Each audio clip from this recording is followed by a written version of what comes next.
नासींदे निगाह पेरी कज पिरीअ ॾे अहवाल आजज़न जा अख ज लॻल आ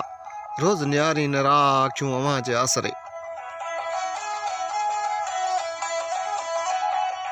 बकोल भिटाई जे ते चंड तूं भरंदे पेरी नज़र पिरीअ ॾे कज धणी कारण हिन निमाणनि जा अहवाल खेसि सुणाज हो हर रोज़ अवां जी वाट पिया तकीन ऐं अवां जे आसरे ते ई हो अखियूं खणी पिया निहारीन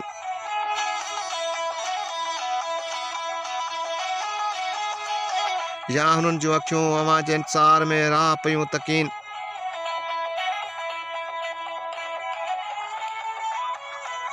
चङा चंड चएज सनिया के सजणे मथां आंगण उभिरी पिरीअ जे पैज झीणूं ॻाल्हाइज पेरें विझी हथड़ा ए भलारा चंड पिरीअ खे असांजा पैगाम पहुचाइज संदन आंगण मथां महकी ऐं संदन पेरनि ते हथ रखी निहायत नरमाईअ सां ॻाल्हाइज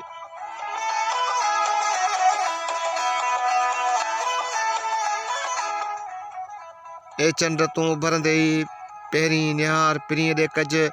ऐं झीणे आवाज़ में असां हीणनि जा अहवाल खेसि ॾिज ऐं सॼण खे ॾोराए ॾे में चोटा चंदन सां वासे थधी हीर में सुतो पियो आहे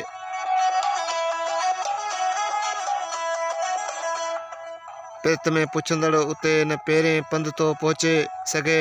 न अथसि को करो या घोड़ो जंहिं ते चढ़ी वञी असुर जो खेसि पसे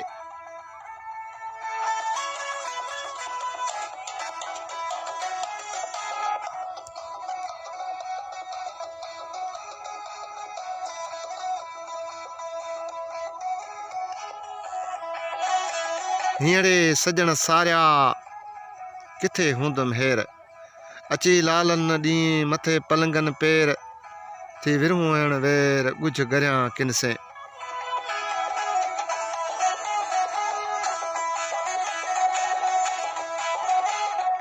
मुंहिंजी दिलि पिरीअ खे संभारियो आहे हींअर हू किथे हूंदा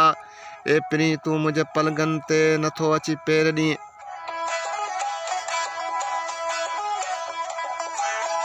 हींअर रिहाण जी महल थी आहे मां कंहिंसां दर जो अहवाल ओरियां कसर छॾ कवाट विखूं विझ वधंदियूं सैं सुपरीअ जी विंगी भाए मवाट छॾ झोरी ॾे झाट त हूंदी राति हुते मिड़ूं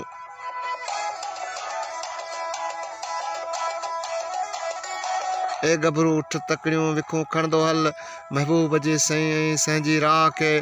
ॾिंगी ऐं ॾुखी न सम्झ